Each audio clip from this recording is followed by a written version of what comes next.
Peace. The divine in me bows before the divine in each one of you. I want to welcome you to another video in the series of Integrating the Sacred. And what we do is very simple but profound. We endeavor to discover who we are in God, our true identity. And by discovering who we are in God, we open ourselves to all the love and the light that God wants to give us. And then we seek to be God's light and love in the world. And we do that by prayerfully contemplating the teachings of Jesus and the person of Jesus. Now, some of you may notice I'm outdoors, so I'm obviously not recording this in Rochester, New York. I'm in Nevada, California. I'm at the Ananda community, which is a village of devotees to Yogananda and to the path of Kriya Yoga. It's a wonderful place. If you ever get a chance to visit it, I would strongly encourage you. All right, before I jump into today's gospel, as I always do, let me put it in a context. Essentially, I'm a child of the 60s. I just turned 70 a month ago. So what I tell people is I've lived the 60s twice. Okay. But being a child of the 60s and the 70s, there was a theme that was very consistent. Young people wanted to find themselves. I can't tell you the number of times I heard someone say, and myself say, I got to find myself. I want to know who I am. And what I want to say about that is this hunger to discover our identity at its core is a very good thing. An essential aspect of the spiritual life is discovering who we really are. What is our identity?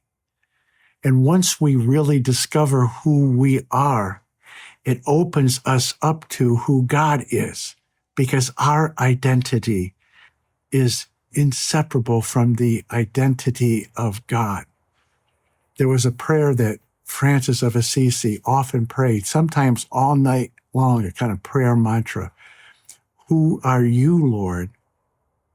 And who am I? Who are you, Lord? And who am I? Again, our spiritual evolution depends on discovering who we are in and with and because of God. Now, part of the problem in our search for our essential identity, we over-identify with the body. I am the body. Or we over-identify with the emotions. Or we over-identify with our personalities and our personality styles. Now, don't misunderstand me. I'm not being dualistic. Our bodies are important. This divine spark that is our identity shines through our body. It shines through our emotions, and it shines through our personalities. But we are not our bodies. We're not our personalities. We are this divine spark. We are the image of God. When I was first learning to meditate around age 29 or 30, I had a wonderful meditation teacher. And one day I said to him, I think I'm going to start going to meetings for adult children of alcoholics. I'm hearing from friends that they're very helpful for people who grew up in an alcoholic home. And my father was an alcoholic. And my spiritual teacher or my meditation teacher said to me, it's good to go. See what you can learn and how it will help you. However, do not identify yourself in any ultimate way with being an adult child of an alcoholic. Because at the deepest level and the most important level, that is not who you are. So, in that context, let me share the gospel today.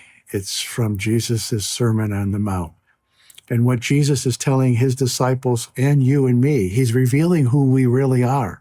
He said to them and to us, "You are the light of the world. Do not hide your light under a bushel. Let your light shine before all men and all women." Again, you are the light of the world. Do not hide that light under a bushel. Let it shine before all men. Jesus is revealing to us our ultimate identity. We are not this or that. We are a spark of the divine. If you go to the deepest point of your soul, the deepest depth, there is a perpetual flame, a perpetual light that is inseparable from the light of God. Now, it's interesting to note that both the Bible and Yogananda tell us that God is light. I have a friend who had a near-death experience, and this is what he shared with me, that after he died, he was going down a tunnel, and he got to a point where he saw this light. And he said this light was like nothing he'd ever seen before. Yogananda talks about the light of God as being more brilliant than 1,000,000,000,000 suns. That's how bright the light was. But he said in seeing the light, he began to have regrets about decisions he made, choices he made.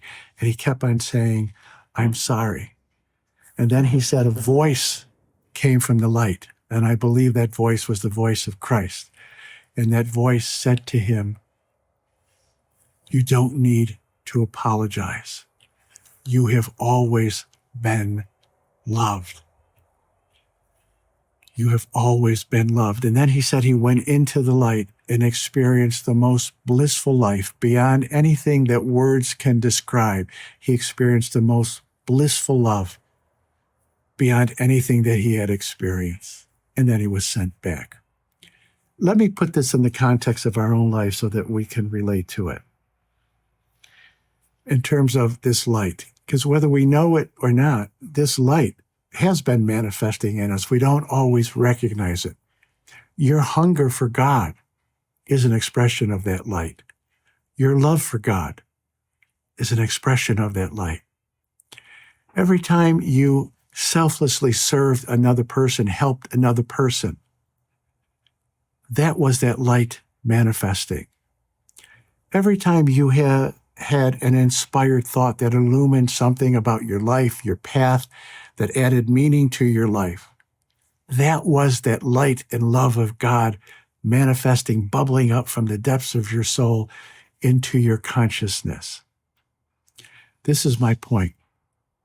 We can become conscious of our souls, this spark of the divine, in such a way that it becomes a conscious and permanent part of our awareness. That's what the spiritual life is all about. Allowing that light to emerge and have it be stabilized in our lives. And so I want to talk about how we do that. The first question we have to ask ourselves in terms of stabilizing this light is, do we believe that we are the light of the world, that we are the divine spark of God's light? Do we believe that? And I'll tell you a story I had with a spiritual mentor many, many years ago. He said to me in a session, "Do you believe that you are the light of the world?" And I gave a superficial answer, and I said yes, but I really didn't believe it. He said to me, "You don't believe it, do you?" I said, "How can I be the light of the world? I have to live with myself every day. I know the crummy things I do. I know how I have hurt people. How can I be the light of the world?" And he said, "Let me ask you 3 questions. He said, "Do you believe that God is pure light, pure love, pure light?" I said, "Yes, I do believe that. I have an intuition of that." And then he said, "Do you believe that you are made in the image of God?" And I said, yeah, I have an intuition about that too, that I have been created in the image and the likeness of God.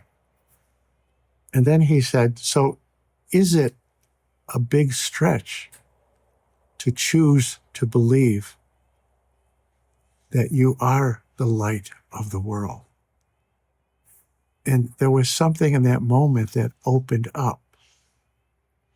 And I was at the beginning then of really believing it. So I guess the first thing I want to say is God is light.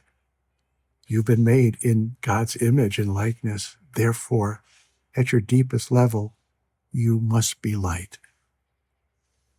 I would suggest that you say this mantra as you go through the day. God is light. I am made in the image of God. Therefore, I am light. Therefore, I am light. Therefore, I am light. I dare you to believe that. And I dare you to live your life as though it's true. And I guarantee you, you will find that it's true. The second thing I want to say about this light shining and becoming more of a conscious force in our life, think about when you are the happiest. Typically, it's in a moment of self-forgetfulness. And let me give you some examples. When you're really laughing, you're very happy. That happiness is that light emerging. But this is the point. When you're laughing, you're not thinking about yourself at all. You're caught up in the moment. Self-forgetfulness. When you're engaged in a meaningful activity and you're fully engaged, your mind, your heart, and your soul is there. You're not thinking about yourself.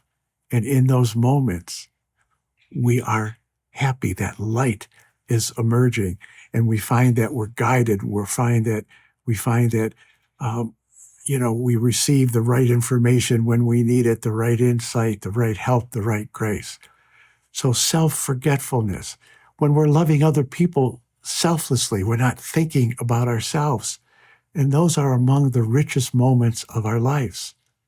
Again, it's in that self-forgetfulness where we're not obsessed with ourselves that light can emerge. Now, don't misunderstand me. I'm not suggesting we get into some kind of codependent pattern. I'm not saying we don't value our lives. I'm not saying we don't think about what we're experiencing at any given moment. We do. But always in this larger context of light, of love, and who we are in God. The third piece that I want to say is, if you don't have a guru, like one of our Kriya gurus, Babaji, Yogananda, Jesus, if you don't have a patron saint like Francis or Clare of Assisi, find one, find two, find three, and let them become the pole star of your life. Because what happens is their light will emanate towards you, and that light will burn away the dross, will burn away the ignorance, will burn away all the stuff that covers over our light. And over a period of time, their light will draw our light out. Our light manifests, or our light merges with their light. And then we find that we are one light. The light of Francis, the light of Jesus, the light of Yogananda, the light of the Blessed Mother becomes our light. And we become a force for light. And let me give a quote in this context that captures this perfectly. Some of you may know that the Blessed Mother, the Mother of Jesus, has been appearing to a number of visionaries in Medjugorje. Medjugorje is part of what was the former Yugoslavia. It's an Eastern European country. And she's been appearing to these visionaries for over 40 years. At first, they were children. And she gave a message last week to one of them. And the message was this: be different from everyone else. Be different from the world. She didn't mean you're better than the world. She didn't mean you isolate yourself. But don't take your cues from Madison Avenue. Don't take your cues from the news outlets. Don't take your cues from politicians. Don't take your cues from the internet. Take your cues from your guru. Take your cues from your patron saints. Let their light orient your thinking. Let their fire orient your will and your imagination. And let their warmth melt your heart. That's what Jesus meant when he said, be in the world, but don't be of the world. Take your cues from the great masters. What I do is I go through my day. I will often ask in a prayerful way, what would Jesus think? What would Yogananda think? What would Jesus do? What would Yogananda do? How would they respond? And if you do it prayerfully and sincerely, you begin to attune yourself to their light, to their inspiration, and that light and inspiration illumines your mind. This is the last thing I want to say to you. Dare to challenge. Dare to live your life, even if you don't believe it. Try it as an experiment. Dare to live your life as though you are the light of the world, as though you are a spark of the divine, as though God's light is at the deepest level, the ground of your being, and what enlightens you and gives light to your soul and your body and your mind. I dare you to live your life as though you are the light of the world and you have light to give to the world. You have gifts to give. I guarantee you, if you try that experiment and you live your life that way, you will discover in ever deepening ways that you are light. You are inseparable from the light of God, and you are indeed the light of the world. God bless you.